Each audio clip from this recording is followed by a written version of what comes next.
We're in great shape compared to other places. We are in really good shape. Land is your land. That truck is a temporary morgue. The United States has become the first country in the world to record more than 2,000 coronavirus deaths in a single day. This land was made for you and me.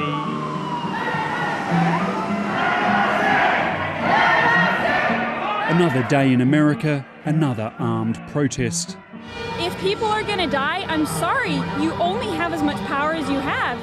Nearly 4 million Americans filed unemployment claims last week, making for a staggering 30 million over the last 6 weeks. The numbers haven't been this bad since the Great Depression. The U.S. coronavirus death toll now soaring to more than 100,000. This land was made for you and me. I can't breathe! I can't breathe! President Trump is tweeting about the violence in Minneapolis. When the looting starts, the shooting starts. If a city or state refuses to take the actions that are necessary, then I will deploy the United States military and quickly solve the problem for them. This land is yours. You can chill, bro! From California, New York Island, Redwood Forest. The Park Police firing flashbangs, smoke canisters, pepper balls at peaceful demonstrators, apparently to clear the way for the president. Mr. President, your thoughts right now? Former Defense Secretary James Mattis accusing the president of deliberately trying to divide Americans. President Trump sparked outrage, tweeting out a baseless conspiracy theory. Buffalo protester shoved by police could be an Antifa provocateur. I watched. He felt harder than was pushed. We have a great country. That's my thoughts. This land was made for you and me. William Kristol is one of the highest profile Republicans in Washington. He worked in the Reagan and Bush 41 administrations and is now a high profile commentator. William Kristol, what's your take on the Trump presidency and what it's doing to America? I was a critic of him as a candidate.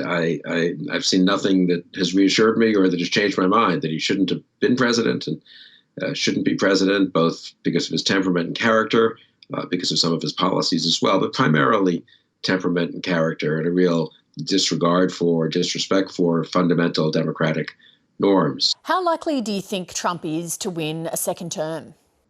He's behind, and he seems to have been falling further behind in the last couple of months. I do think his mishandling of the coronavirus challenge, and then these riots and his insensitivity and just foolishness, really, in dealing with them. Now we have these racial tensions, which he is not doing what every American president has done, regardless of their other performance in other ways. At least what every American president has done most of the time, which is when there are serious racial tensions in this country, which has such a fraught history on race, you try to calm things down. It always happens a little, but the degree to which Trump has just excused violence, almost incited violence, I think I've heard personally from a fair number of Trump supporters who think that's just too much. We've had former Trump staff speak out against him. We've had former high-profile Republican administration members such as Colin Powell on the weekend. We have well-known Republican commentators such as yourself. Why do so few Republicans with actual power in the Congress, with the exception perhaps of Mitt Romney, ever call Trump out on his behaviour? Well, because they're elected officials and they have to get reelected, or they think they have to get reelected. And the Republican base, the Republican electorate, is pro-Trump, not universally, but predominantly in discussing Trump. It's really much more than I expected. I've got to say that part of it I did not.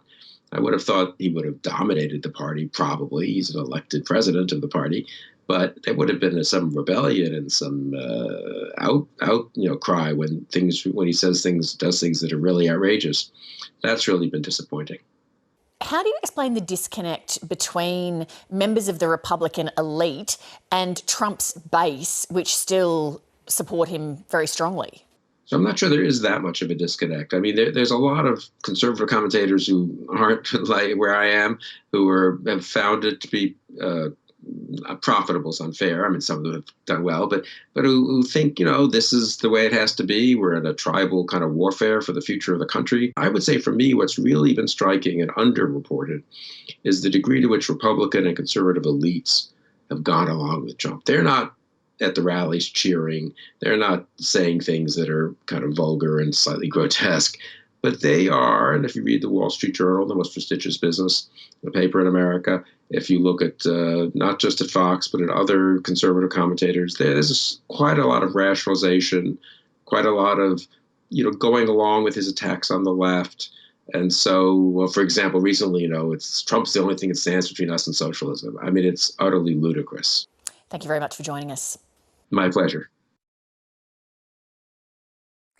Hi, I'm Lee Sales. Thanks for watching this story. If you'd like to watch more of 730's stories, they are on the left of your screen. And tap on the button below to subscribe and get the latest from ABC News.